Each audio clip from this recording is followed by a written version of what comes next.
atvykę į Vilniaus universiteto radijo klubo televizijos kanalą. Aš esu vardu Simonas, o šiandieną, kaip matote, svečiuojamės Lietuvos radijo mėgėjų draugijos biure, kuriame kiekvieną savaitę vyksta intensyvus darbas su ryšio patvirtinimo arba kitaip QSL kortelėmis. Kalbinam mūsų QSL biuro šeimininką Rolandą LG4 Kvebekas. Rolandai, mes ateinam štai į šitas patalpas kažkur Gelvonų gatvėje, į tamsų pusrūsį, praeiname kažkokį koridorių, atidarom, o štai čia vyksta gyvenimas, štai čia vyksta bruzdesys, pilna žmonių ir visur pilna štai tokių kortelių. Kas tai per kortelė? Kas čia per atvirukas? Visų pirma, tai čia Lietuvos radijo mėgėjų draugijos būstinė, kurioje veiksmas dažniausiai vyksta trečiadienį vakarais, kai renkasi radijo mėgėjai. Taip pat yra QSL biuras, tai yra ryšio patvirtinimų kortelių skirstimas, ruošimas išsiuntimui. Žodžiu, Lietuvos radijo mėgėjų kortelės pirmiausia papuola čia, o toliau jau iš čia yra skirstomos Vilniečių aktyvių pagalba, kurie čia trečiadieniais lankosi ir vyksta tokia veikla čia. Už ką žmogus gauna štai tokią kortelę iš užsienio? Tai yra Italija, Vokietija, Bulgarija ir kitos šalis. Kortelės, vadinamos QSL kortelėmis, tai yra ryšio patvirtinimas, kuriame yra šaukinys to, kuris siunčia kortelę ir tam, kuriam siunčia, tarp kurių vyko ryšys. Čia yra nurodyta data, laikas, taip pat diapazonas, darbo rūšis ir raportas, kai buvo girdėta. Kortelės anksčiau buvo vienintelis būdas patvirtinti radio ryšiui. Šiais laikais yra ir kitų būdų, tačiau dalis radijo mėgėjų, tikrai ne visi, daugiau gal vyresnės kartos, kurie tas korteles renka, gavę jas kolekcionuoja, taip pat iš retų šalių. Kiti vadina atvirutėm, kurie nesupranta ne radijo mėgėjai, tačiau radijo mėgėjų tai yra netgi kai kurie ryšius prisimena, kaip jis vyko ir čia savotiškai yra vizitinė kortelė radijo mėgėjo.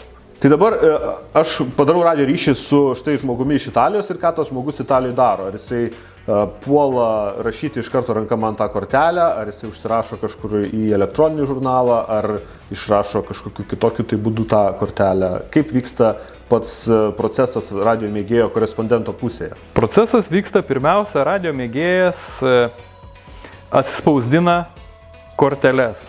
Pasirenka, kokį nori vaizdą, ar tai būtų kažkoks geografinis vaizdas, ar jo šalies, ar nuotrauka. Ir toliau parašo toj korteliai dažniausiai savo adresą, nurodo paskutiniu metu ir elektroninį paštą ir kažkokią tai galbūt trumpą informaciją apie save, kokiam klubui priklauso. Tada tą kortelę, kai jis jau turi pasiruošęs ir pravedęs ryšį, gali ranką užpildyti, kas anksčiau tik tai taip ir būdavo. Dabar yra įvairios programos, kuriuose galima atspausdinti per spausdintuvą visą tą ryšio informaciją ir tada tą kortelę, tiksliau daug kortelių išrašytų, nuneša į jo šalies draugijos, dažniausiai tai būna kaip Lietuvoje Lietuvos radijo mėgėjų draugija, kitose šalyse būna kitų, kaip Vokietijoje DARK, ir jose yra QSL biuras, kur surenka korteles, jas išrūšiuoja ir siunčia iš vienos šalies biuro į kitą. Ir taip yra pigiau, kadangi viena siunta išsiunčiama ten nuo kelių gramų iki keliasdešimt kilogramų, keliasdešimt kilogramų kortelių ir tenai gavę biure tas kortelės išskirsto ir išsiuntinėja arba kažkaip kitaip perduoda tos šalies radijo mėgėją. O kaip tada atrodo tavo darbas? Iš kur mes žinome, kad Lietuvos radijo mėgėjų draugijos biure Rolandas QSL menedžeris staiga gavo kortelių siuntą iš kažkokio kito QSL biuro? Mes naudojame savo pašto dėžutę, kuri yra pašte. Pašto dėžutė 1000, jinai jau turbūt, nežinau, kelios dešimtis metų ta pati. Ir ją gauname, jinai yra paskelbta JARU, tai yra mūsų centrinės organizacijos, kuri apjungia radijo mėgėjus iš skirtingų šalių. Ten yra mūsų nurodytas adresas pašto apsikeitimo ir tenai iš kitų šalių siunčia siuntas. Iš tenai paimu siuntas, atnešu čia, informaciją pateikiu mūsų tinklapyje LRMD.lt, kuriame matosi iš kokios šalies, kada gauta ir koks svoris. Ta viską suvedu, tai radijo mėgėjai gali atsivertę pamatyti tą informaciją, kada kokios siuntos gautos, išsiųstos ir taip pat iš Lietuvos radijo mėgėjų priimtų kortelių informacija taip pat yra suvedama ir visi mato QSL biuro skyrelėje. Toliau siuntos papuola čia. Kortelės yra išskirstomos Vilniečių radijo mėgėjų pagalba ir toliau jau ieškom būdų, kaip perduoti į regionus, tai yra į Kauną, į Šiaulius. Kai renkasi tenai radijo mėgėjai, jie gauna siuntą ir išsiskirsto tarpusavėje. Štai čia mes matom labai daug stalčiukų su šaukiniais. Ar čia visi Lietuvos radijo mėgėjai gali ateiti ir pasimti savo QSL korteles? Čia yra Lietuvos radijo mėgėjų draugijos nariai arba LRMD QSL biuro nariai, kuriem yra išskirti langeliai ir jų kortelės skirstant čia yra sudedamos, o toliau jie arba patys atvažiuoja pasimti, arba kažkokiais būdais per kolegas yra perdodama. Tai reiškia, kad ne kiekvienas radijo mėgėjas turi langelį štai čia, ar ne?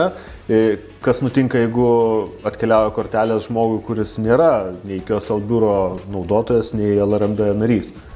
Tos kortelės yra grąžinamos siuntėjui su spaudu, kad šitas radijo mėgėjas yra ne narys ir jis tų kortelių negauna. Atrodo, kad šitam procese yra labai daug rūšiavimo, tokio narys, nenarys, ryšys buvo, nebuvo, žmogus buvo anksčiau nariu, dabar nebe. Kaip tas rūšiavimas vyksta? Ar tai vyksta rankiniu būdu? Taip, viskas vyksta rankiniu būdu. Tų narių nėra labai daug, keli šimtai, apie 400 narių. Tie, kurie užmezga reguliariai ryšius, yra mažiau. Taip, kad mes praktiškai juos atsimenam arba pasižiūrim į sąrašus ir skirstame pagal tai. Lietuvoje nėra tiek daug radijo mėgėjų, kad čia būtų labai sudėtinga. Ten kaip kitose šalyse, pavyzdžiui, Vokietijoje yra pusiau automatizuotas kortelių skirstimas, nors irgi teko būti ir bendrauti su Vokietijos QSL biuro menedžeriu, tai ten bet kuriuo atveju gavę kortelę, jeigu yra jinai ar išspausdinta, ar paprastai ranka užrašyta, yra dar žmogus, kuris sėdi prie kompiuterio, įveda šaukinį ir ant kortelės yra išspausdinamas kodas. Tai yra jų regiono arba, kaip sakant, doko, pagal dokus skirstomas. Ir kai tas kodas yra ant kortelės išspausdinamas, po to jau tas korteles skirsto automatinis įrenginys, mašina tokia pakankamai didelė. Nežinau, kiek tai užima vietos, bet tikrai didelė, nes Vokietija yra didelė, daug radijo mėgėjų narių, tai ten tas procesas yra pusiau, sakyčiau, automatizuotas. Ir dabar, kai mes Lietuvoje rūšiuojame tas korteles, apie kokį kiekį kortelių mes kalbam? Ar čia yra šimtai, tūkstančiai, kiek čia gramai, kilogramai? Kortelių vienetais tikrai negaliu pasakyti, bet paskutiniais metais buvo gauta iš užsienio apie 70 su trupučiu kilogramų, įsiųsta irgi panašus kiekis, apie 70. Ankstesniais metais, tai sakykime 10-20 metų atgal, tai buvo šimtais. 150-200 ir daugiau kilogramų per metus gaunamų ir siunčiamų kortelių. Smarkiai kiekiai sumažėjo, kadangi dabar ryšiai ir nemažai kas to naudojasi patvirtinami elektroniniu būdu. Tai yra nereikalinga siųsti QSL kortelę ryšio patvirtinimui, tuo būdu yra taupomas popierius ir kiti resursai. Bet vis tiek tos QSL kortelės, manau, išliks, gal jų dar pamažės ateityje, bet kuriuo atveju tai yra kaip minėjau, savotiška vizitinė kortelė, kuri vis tik tai yra maloniau gauti ir kartais pavartyti, negu kad elektroniniam pavydale patvirtinti ryšį. Kokios kitos alternatyvos KSL kortelėm, minėjai elektroninis būdas, gal gali kažką patarti, parekomenduoti? Pripažįstamas pasaulio mastu ryšio patvirtinimas yra Amerikos radio mėgėjų draugijos RRL sukurtas LOTV, LOTV, tai yra Logbook of the World, kuriame vien korespondentai įkelia savo žurnalą ryšių ir kai yra žurnalai įkelti ir iš vienos ir iš kitos pusės, radio mėgėjų, kurie pravedė ryšius, yra patvirtinama automatiškai. Tai tas palengvina ir sakykime, atpigina tą visą kortelio apsikeitimą ir ryšių patvirtinimą. Tai yra taip pat ir kiti būdai, EQSL, bet jie nėra pripažįstami visiems diplomam, visiems ten, sakykime, pasiekimų įvertinimam. Mes susirinkom čia ir labai daug EQSL kortelių aplinkui, tačiau čia akivaizdu yra ir daugiau ką veikti. Mes matome štai čia ir muziejus, ir televizorius, ir įrangos kažkokios. Ką dar veikia žmonės Lietuvos radio mėgėjų draugijos biure Vilniuje? Dažniausiai susirinkę aptariam savo kažkokius tai įdomesnius ryšius, pasiekimus, kaip pavyko ką, apie antenas pasibendraujam, kas kokias turi, kokias stato, kokias planuoja statyti. Klausimus ten, galbūt patarimus kažkas turi iš savo praktinės pusės, tai tokios diskusijos vyksta ne vien kortelių dėliojimas ir kažkokia skirstimas, bet ir bendras diskusijos, kalbos. Taip pat vyksta prezentacijos, kažkas turi kažką paruošęs, papasakot apie savo, kad ir keliones iš kitų šalių, darbą eteryje ar jaunimo stovyklose, kaip dalyvavo jaunimas, jie irgi prezentacijas paruošė, nes yra įdomu pamatyti, išgirsti, pažiūrėti, kaip viskas vyksta kitur.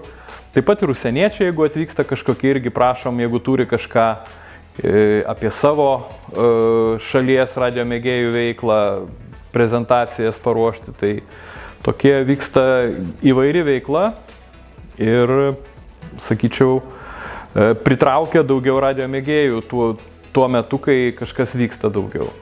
Šitos patalpos jūs yra paskolintos, suteiktos, išnuomotos, iš kur jos čia tokios atsirado ir čia atrodo, kad čia daug metų veikla vyksta šitose būtent patalpose. Mes kaip Lietuvos radio mėgėjų draugija tas patalpas įsigijom savo lėšomis prieš maždaug 20, nepilnai 20 metų, kadangi anksčiau neturėjom pastovių patalpų, pradžioj buvom Pilies gatvėj, turėjom patalpas iš savivaldybės skirtas mum, paskui pas kažką glaudėmės sandėliukyje ir buvo nuspręsta, kad būtų gerai įsigyti savo patalpas ir pavyko atsiremontuoti ir turim dabar patalpas, kurias gali pavydėti turbūt ne vienas klubas radio mėgėjų ar organizacija. Nes mažesnėse šalyse jie dažniausia turi kažkokias skirtas patalpas ar kažkur prisiglaudę prie kažkokios organizacijos, bet mes turim savo ir tuo, sakykime, labai džiaugiamės, kad žinom, kad čia mūsų ir niekur iš čia kraustytis nereikės. Viskas čia kaip palikom. Vieną trečiadienį susitikome metu, kitą atėję, vėl viską radom taip pat. Super. Ir aš žinau, kad dar yra viena tradicija, kiekvieną trečiadienį, kai biuras uždaromas, visi kažkur eina. Kokia tai tradicija? Tradicija jau eilę metų tęsiasi, kad pratęsiam diskusijas, galbūt ir labiau emocionales kažkurioje kaviniai, tai yra paskutiniu metu, jau kelinti metai, einam į Kankaną, tenai prie alaus, prie picos, dažniausia tęsiam diskusijas, kurias čia pradėjome ir taip labai, kaip sakyt, maloniai leidžiam laiką. Super. Ačiū už pokalbį, Rolandai. Ačiū Jums.